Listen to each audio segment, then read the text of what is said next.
Good evening. I'm political editor Dennis Welch, and this is Politics Unplugged, a big week and a major announcement that could shape Arizona politics for years to come.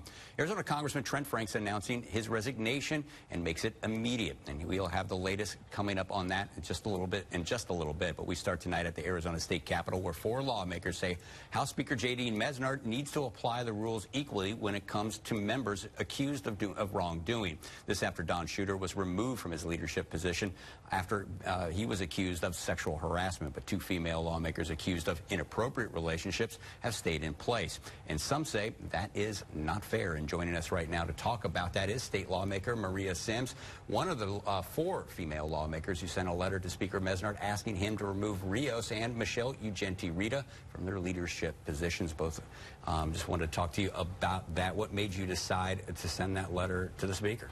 Thank you. I'm happy to be here. So it was a number of us. Now the letter has been signed by 12 members of the House. And it was the concern for the integrity of the process, making sure that the rules, very simply, are applied equally, regardless of party, regardless of gender. The allegations rose to a level where the Speaker determined that we needed to have an outside taxpayer-funded investigation. And so, therefore, in order to ensure that the process goes correctly, we want to make sure the rules are applied equally. But these are different accusations, because the accusation made against Mr. Shooter is that of sexual harassment. Now, there's no allegations made against Michelle Ugenti-Rita or Rebecca Rios that there was any form of harassing behavior there. In fact, it appears that those accusations about them having inappropriate relationships with staff members was consensual. Don't you fear you're kind of conflating the 2 issues? No, I don't think so at all. I think that you're getting into what the details of an investigation might show, and the letter has nothing to do with that. The letter basically says, as I indicated, that if it rises to the level that you need a taxpayer-funded investigation, that we need to apply the rules equally. And in fact, I think the allegations were sexual misconduct. Whatever that may be, we need to root it out, do a fair, full, thorough investigation. And if anybody has been victimized in any of these circumstances, we need to make sure that there's accountability, absolutely. And I believe there's also an allegation with respect to one of the people you mentioned of sexually obscene comments made in a public hearing to colleagues. So that certainly is something that should give people pause. And as my colleague, Representative Norgaard, recently said, when legislators are behaving badly, sometimes they need a timeout. Well, let's talk a little bit about that video that came out. Now, we're talking about Michelle Ugenti-Rita, and she was in a committee hearing several years ago, and she had made a lewd comment regarding a fellow member. Now, that was out in the public, I believe that was 2011, 2012. That was several years ago. It's been reported on. It's not been a new allegation, something new that is surfacing. Why go after this now? It appears to me, or appears to some people, that this could be going after someone who is claiming to be a victim here and going after them. Well, again, that was before my time, and I'm not familiar with what facts would come out of the investigation surrounding that. And I'm glad you brought up the question of being a victim. I just want to make the point that I have been a career advocate for victims. I myself have advocated on Capitol Hill for the Victims' Rights Amendment to the Constitution. Last year, we had a very successful year for victims with our rape kit testing for victims. As a former Assistant Attorney General, as a former Assistant United States Attorney, I have fought for victims, and I'm very sympathetic to their cause. But there might be victims on all sides in this, and we need to fully vet it and root out sexual harassment, sexually hostile work environment, sexual misconduct, wherever it exists. Because when I'm out there with the public, I can tell you, they're kind of fed up with these stories. They expect their representatives and their elected officials to act appropriately when they're doing the public's work. Okay, let's talk a little bit then about Representative Rebecca Rios. Now, she is the highest-ranking member in the Democrats in the State House. And the chairman of the Ethics Committee, Republican Eddie Farnsworth, has recently said that he doesn't see anything in this complaint that was filed against her that would warrant an ethics investigation.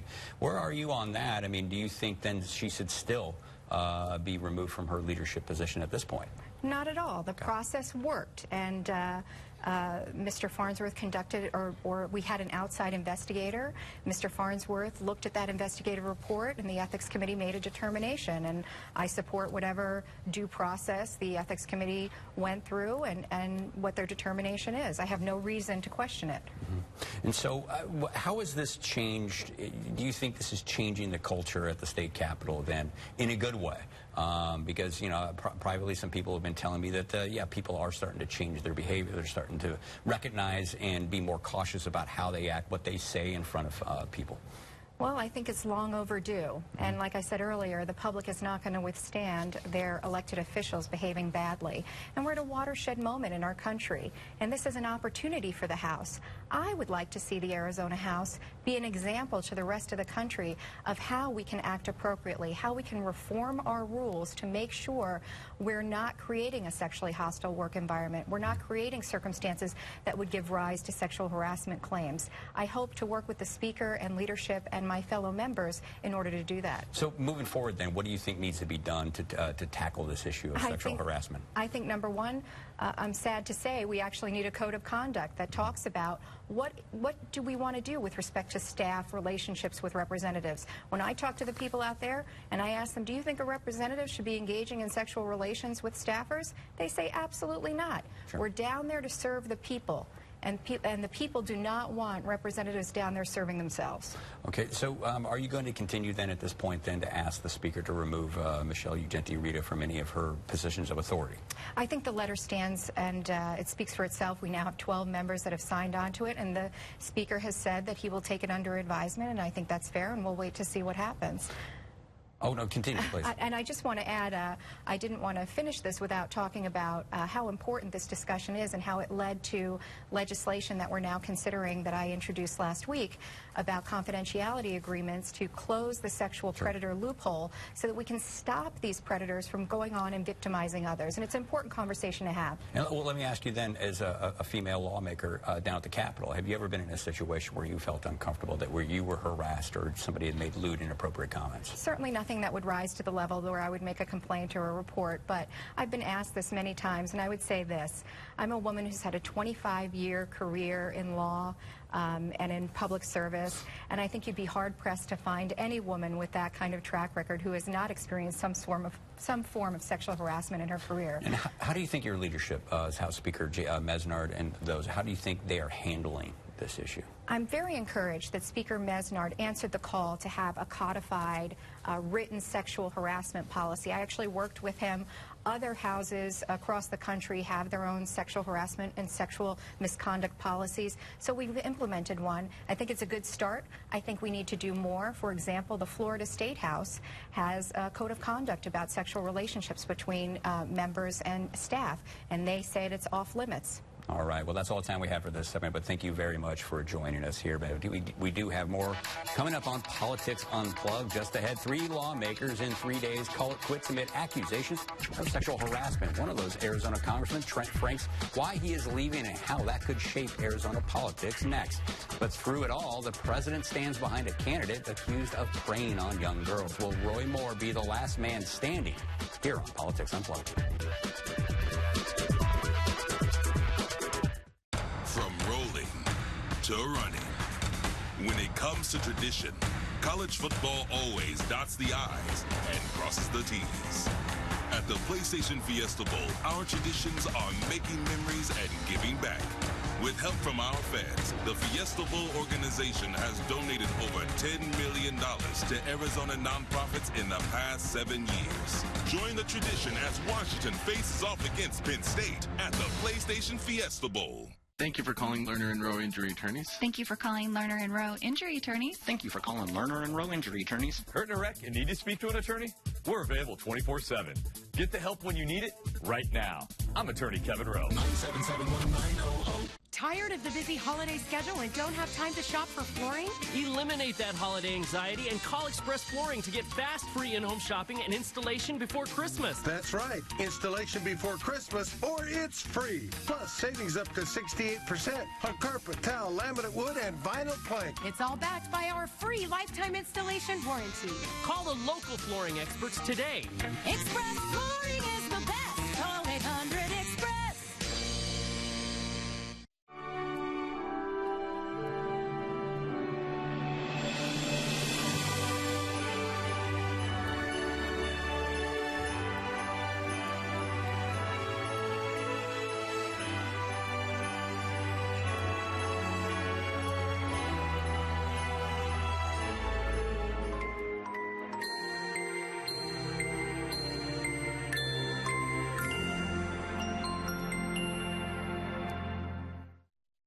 What would I do? Well, there's always my thighs. I'd have this done. If I were just a little bigger on top, it would really balance things out nicely. Make some changes in my face. This. My love handles, they need to go. What would you change about your body if you could? At Ciao Bella, we create world-class results from the world's top cosmetic surgeons. Ciao Bella, in Chandler, and now open in Scottsdale. How much does it cost to hire Lerner & Rowe after you've been hurt in a wreck? Zero. Zilch. Nada. Some people don't call an attorney after they've been hurt in a wreck because they don't think they can afford one. At Lerner & Rowe, there's never a fee until we win your case. 771-900.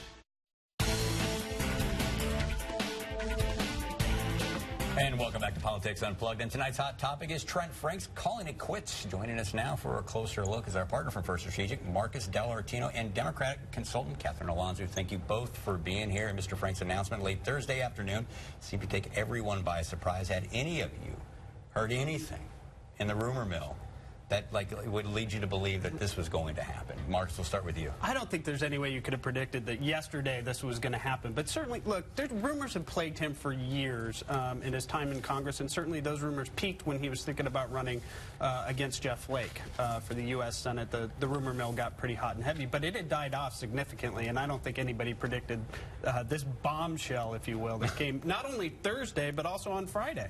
And Catherine. Right, same thing. Same thing. I mean, when Trent Franks considered the run in 2012 and then mysteriously, for no apparent reason, sort of decided not to, there were definitely rumors, and I think there have been questions surrounding his conduct before, but no, I was not expecting this to light up my phone. Yeah, I mean, were you surprised though at all, given the fact that we've seen politicians really try to fight this out and try to stick through this, that he would resign, really offer his resignation really before any of this came public, or right when this was becoming public? Well, I think what I assumed from that decision was that nothing good was going to be uncovered from an ethics investigation, and that he knew that sticking around and playing that out was going to result in awful things, and he decided to just call it quits ahead of time. Yeah. I think also we're seeing play out in real time what it looks like when people dig in their heels. And perhaps he just decided that he didn't want to do that and eventually be pushed out. Okay, now I do want to add into this, we were talking yesterday, Marcus, or the day before the day the scandal broke. It's there's probably more to this story. And the day after, as we're taping here on Friday, we're learning that there is a lot more to this story. Apparently, according to the Associated Press, Mr. Franks had offered these staffers at least maybe upwards of $5 million to act as a surrogate child for them. We're also hearing that of harassment complaints and retribution in another story from Politico. Yeah, and I would say this, I'd go this far, Dennis. I don't think even this is the end of it. I think this is a story that'll continue to keep on giving. But I will tell you this, and of course we're all products of our environment, right? My first thing that popped up on my radar screen is, who in their right mind at 60 years old wants to have more kids? I mean, now this is admittedly from a guy who's got 3 children under 3 and dying every day. But, when you say that you want to go out and have more kids at 60 years old, it does raise an issue, I think, that something more to the story was going on here. Yeah, because initially he was claiming, he had said that, the story that Franks put out was that he was wanting a surrogate child, someone to carry that, but him and his wife had struggled with infertility, and they'd suffered through some miscarriages out there. So I think that was an issue there. What do you think is going to happen now that he's stepped down? What do you think is going to happen with Franks? Do you think this investigation is going to uncover more? Quite possibly. The other thing we don't know is how many women have been a part of or victim to his behavior. So at this point, I think one person has spoken out. I think the AP story, one age spoke to them about this $5 million.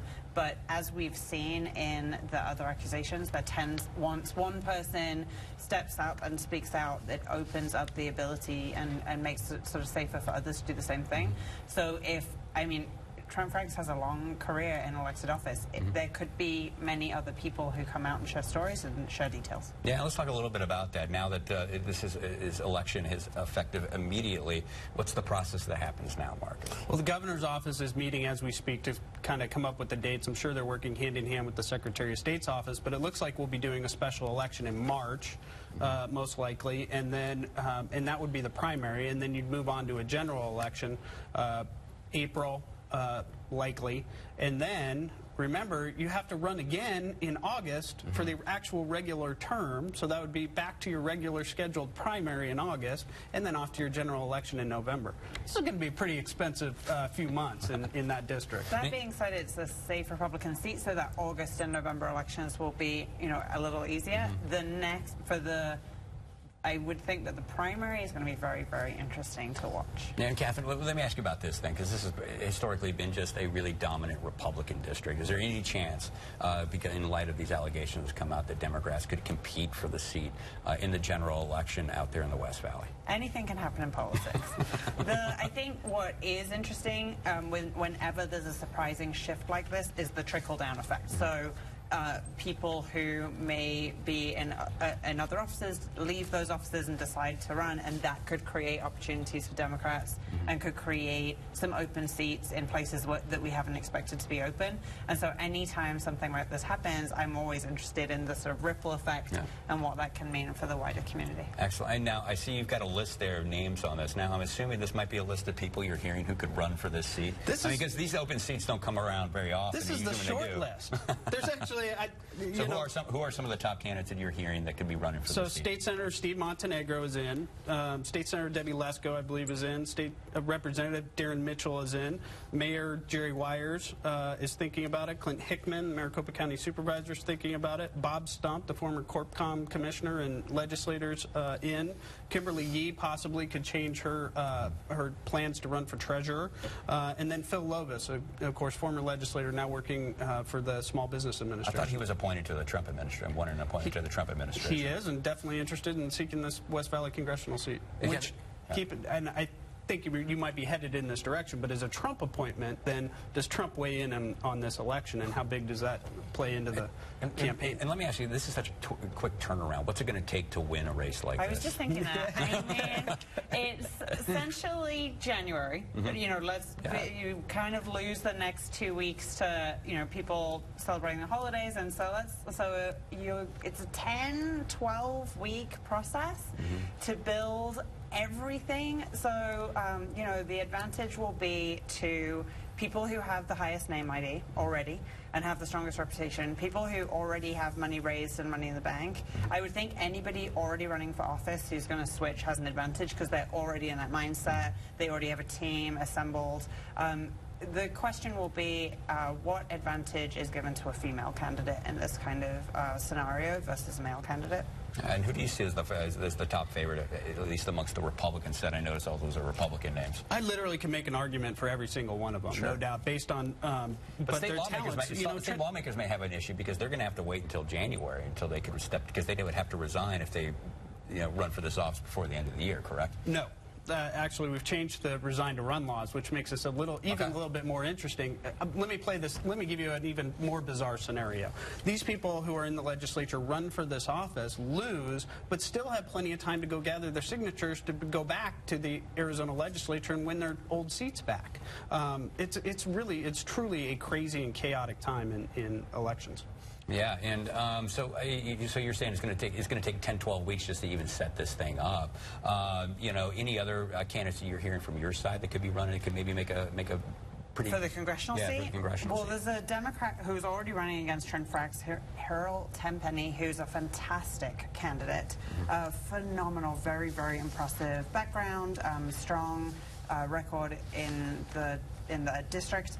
And so I think that she has a fantastic opportunity to get her message out, and also a fantastic opportunity to be communicating with voters in that district about the issues that are important, and also the role of what it is like for women in the world of politics. All right, we're going to have to watch for this. Watch for the Brewer endorsement. She's from the West Valley. She's a former governor. She has direct connections to the Trump White House. I think that'll play. And I love the fact that her name is out there as a potential candidate for the congressional seat, which I think would be a step down for her. I don't think there's any chance that she is going to run for that seat. Anytime something like this happens, everybody's name gets thrown up in the air. Yeah, they don't open up very often. She enjoys her life very much right now. can tell you that. All right, we're going to have to take a quick break, but we'll be back with more Politics Unplugged just ahead. Some say that resignations of Congressman Franks, John Conyers, and Senator Al Franken is just the tip of the iceberg. But it looks like the man whose problems really heated up this whole issue may survive it all as the president gives him a vote of confidence. More Politics Unplugged just ahead. Eagles love freedom and hate contracts, which is why I love this offer from Cox. With freedom to stream, download, or upload selfies crazy fast. Salmon! Plus free stuff like an HD receiver and free install. And freedomiest of all, no contract. You can change your mind at any time, but you'd have to be a bird brain to do that. Hey, I can say that, you can't. Get Preferred 100 Internet, Contour TV, and digital phone for just $89.99 a month with no contract, free HD receiver rental, and free install included. We know there's a lot of other cleaning companies to choose from. Not for me. I've tried those other guys. They just don't clean my home the way these guys do. That's because they don't have our equipment. We make ours right here in the USA. And our cleaning solution meets rigorous EPA Safer Choice standards with no harmful residue left behind. That's why I call. Call or schedule online for this special offer. Call 1-800-STEAMER. Stanley Steamer, your certified cleaner. You've been thinking about losing weight. Isn't it time you stepped off the scale and into Valley Medical Weight Loss? For just $28.95, you'll meet with the physician, receive FDA-approved medication, meal plans, weight loss supplements, and a B12 injection to get your metabolism going. No appointment necessary. Just walk in and walk out. No contracts, no startup fees. We are not surgery. We are not expensive meal plans. We are Valley Medical Weight Loss. Valley Medical, walk in, walk out, weight loss. Hi, I'm Byron Brown, personal injury attorney.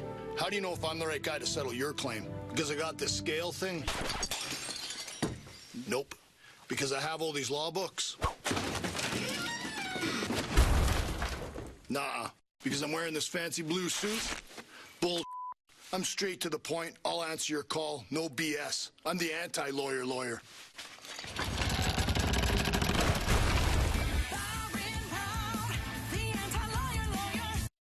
Ooh, what is it?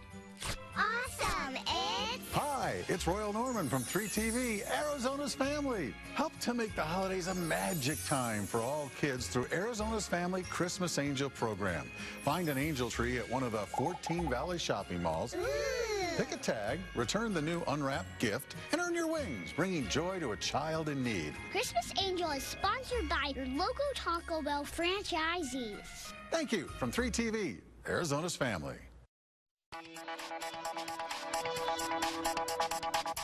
And welcome back to Politics Unplugged. Marcus Dell'Artino and Catherine Alonzo here to stay with us for one more segment. And we're talking about the scandal rocking the nation's capital this past week. 3 members of Congress announced they are leaving due to sexual harassment allegations. John Conyers, Al Franken, and of course, Trent Franks, all resigning their seats. Guys, this all really started with accusations really against Harvey Weinstein earlier this year. I mean, you guys surprised about the speed and the pace in which this Me Too movement and whatnot is gathered steam?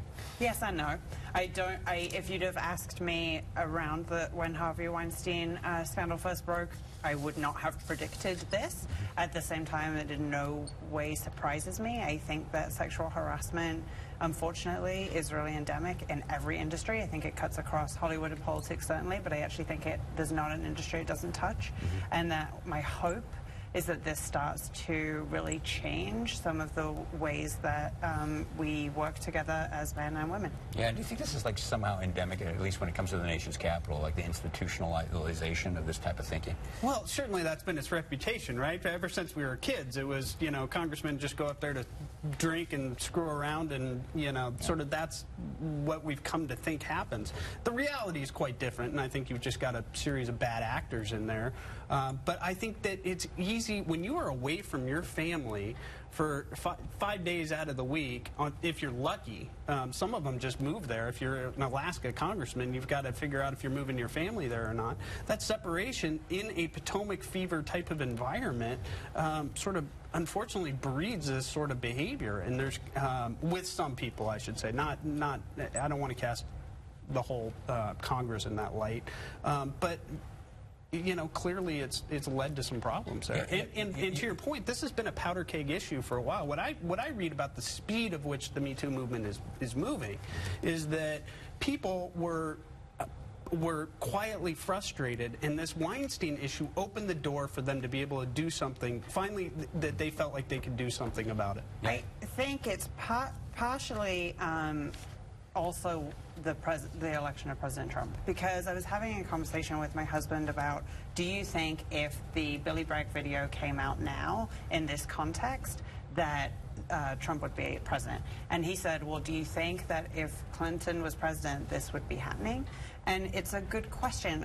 I think, you know, context is everything, and there have been a series of events, and certainly the Harvey Weinstein scandal was one of them, but the election of President Trump is certainly another, where women are kind of sick of it, and we want to change things. Yeah, and it seems like, I mean, this is not a partisan issue, as we've said over and over again. This is on both sides of the aisle, and according to some media reports, there may be as many as 20 to 40 lawmakers now that media is going after with stories, or that could be investigated for this. So what do you expect over the next few months? Are you going to see a lot more of this? Yes, I think we'll see a lot more of this. And I was recently at home in the UK. My mom just had a knee replacement, and it is happening there too. There are many, you know, this is not a uniquely American problem. Male politicians are being revealed as having had a serious pattern of awful behavior, and I think that we will. I think this is the tip of the iceberg. It is really going to keep coming. And not only Congress, though. It's important that that's happening in the private sector as well. Sure. So it's happening everywhere. And yes, it's going to, a lot more of it's going to happen, but especially for Congress. But interestingly enough, Marcus, Republican candidate in Alabama for the Alabama Senate race, Roy Moore, he seems to be surviving. I mean, he's still running. He has not stepped down. And in fact, it looks like he's not surviving. He's thriving. He's actually increasing his lead, or he's got a lead now, when a few weeks ago it looked like he was trailing. Yeah, it is clearly one of the strangest things I think we've seen in modern politics, although in the last few years everything seems to be a little bit strange. I mean, I know most of the news segment didn't predict Trump winning, so you know, it's sort of in that light.